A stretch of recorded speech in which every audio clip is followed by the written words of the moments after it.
Eng yaqin insoningizdan nimani o'rgangansiz? Hayotdagi eng yaqin insonim mani bu xo'jayinim bo'ladilar. Men ulardan qat'iyatlikni, hech qachon orqaga chekinmaslikni, o'z kasbiga sadoqatni, hayotda uverenli yashashni men ulardan ko'proq o'rganganman.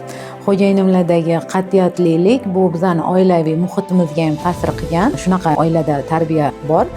Chunki ular o'zlari ham juda ham vaqt masalasida qat'iy nazorat qiladilar. Vaqtga ular eng yaxshi fazilatlaridan biri birovdan qarz so'ramaydilar. Ikkinchi fazilatlari hech qachon birov kuttirmaydilar, aytgan vaqtiga yetib keladilar.